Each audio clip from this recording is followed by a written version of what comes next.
Hi, this is Brian. I'm doing a quick review of the Wen 10-inch bandsaw. There really aren't any reviews online just yet, maybe a couple here and there, but it's a fairly new saw, I believe. It came out in the last year or so. Wen is a company, as far as I understand, is a Chicago-based company. They bring in overseas products, they rebrand them with their name. Which a lot of times I'm a little wary of, but I've actually used a few of Wen's products already. Just real quick, I have their bench sander, and also somewhere I have their hand planer, which are both excellent tools. I believe this is made in China. The quality of it is actually really good. The build quality, the materials they used, are not bad at all. I did have an older Craftsman bandsaw before this, which dated back to the 90s. It was big. It was a lot bigger than I really wanted. I sold that and recently purchased this just based on the few positive reviews that I had read. So anyway, let me just give you a quick look here. If you're familiar with the bandsaw, then really none of this is going to be a surprise to you. You got the two wheels. It comes standard with, I think it's a 3/8 blade, which is surprisingly good. It cuts really nice. Comes with a nice LED flexible light in the back. It works well. I don't typically use it just because I don't like the glare coming off of the table here. I don't know if you can see it, but there is a dust port in the back. It comes with 3 different sizes, so you can hook up your shop vac or a 4-inch line, whatever you have. So that's pretty handy. The controls on it, as far as adjusting the guide wheels, the guide bearings, they all seem to work really well. I really didn't have to adjust too much when I got it out of the box. Just a little bit of fine-tuning. That would be my one warning. If you're not familiar with bandsaws, or if this is your first one, you really have to take your time setting it up. There's not much to a bandsaw, but if you don't set it up properly, you're going to be pulling your hair out, and you'll probably end up blaming the tool for not cutting right. But just take your time, read the instructions. There's plenty of videos online on how to properly set up a bandsaw regardless of the brand. Setting the guides is pretty much universal. It's just a matter of which knobs to turn and how the saw is made. But I really had no trouble getting these bearings set and getting the blade to track. If you can see it, there really is no deviation there. I haven't put any other blades on yet. I have a couple, but so far I've been using the included blade, and it's been working great.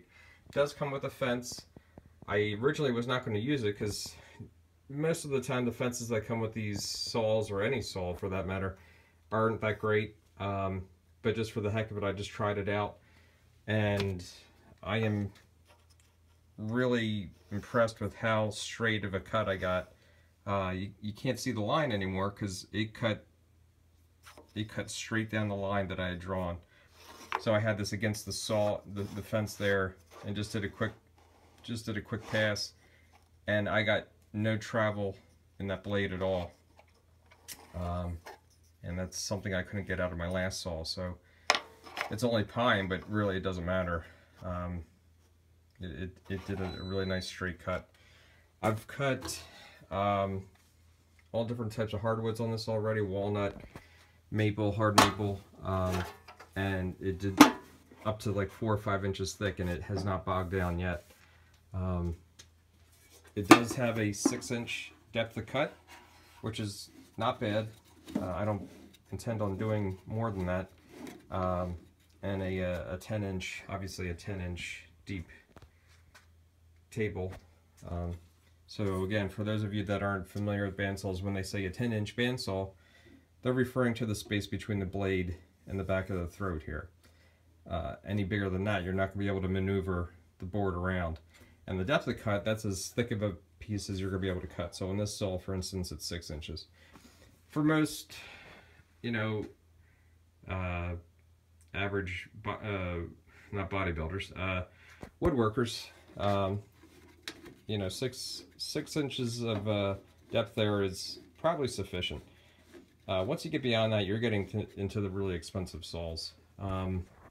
This is perfect for what I need. I'm not a professional by any means. This is my shop here. Okay. So you know, for what I'm doing, it's perfect. I really have no complaints with this saw. I bought it on Amazon. I think I paid $270 for it. I got it in a few days, which I think is a pretty good deal. It comes with a stand. A lot of saws don't. I compared this to the Raycon and the Craftsman. This has some features that those don't. I think it has a deeper cut depth. And other than that, the only gripe I might have is that it doesn't have a tension gauge on the back. So a lot of saws will tell you, you know, there'll be a dial. So when you're tightening the blade, you know how tight to make it, because depending on what size blade you have, for instance, a 1/8, a 1/2 inch, requires a different amount of tension. So in this saw, you really just have to get a feel for it. You know, it's not a huge deal. If it's too loose, you'll know, because the blade's going to come off the wheel. If it's too tight, you might not know it, but you're going to be putting a little too much stress on the blade. You're going to bog down the motor, and over time that blade's going to weaken and it'll probably break at the weld. But other than that, I really don't have any complaints. It also does, I'm sorry, it also does come with a miter gauge, which I may or may not use. I don't know. I don't typically use those on a bandsaw. Most of what I do on the bandsaw is going to be freehand, or I might use the fence, especially now that I know it does help make a very accurate cut. Assembly wasn't that bad. It took me, I don't know, maybe a half hour or so. If you have an extra set of hands, that's great, because it is a little top heavy. It's not I think the whole thing weighs less than 100 pounds, but it is a little awkward to do by yourself. So yeah, that's obviously, there's, you know, plenty of pictures online, but it really is a great saw. So if you're in the market for one, I highly recommend it. I don't think you'll be disappointed. The quality is there. You know, it does have its share of plastic parts, but all tools do these days. But you will get, and I have so far gotten consistently good results with it. And I'll start it up real quick just so you can see. It's currently set on the high speed. It is a 2-speed saw. I haven't cut metal with it. I don't intend to. That's the firefighter in me, because mixing sparks with sawdust is not, it's never a good idea. So quick turn this on. So that's it. That's as loud as it gets. And real quick, I'll just pass a piece of wood through.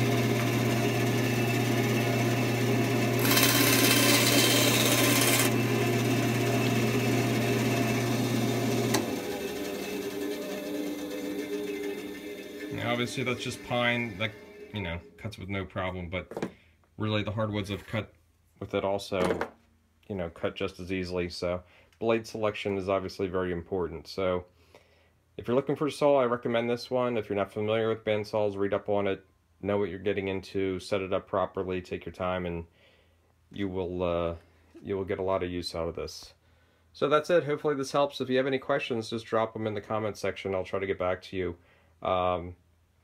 But otherwise, you know, don't let the lack of reviews or comments on the saw scare you off. It is a great saw. Thanks.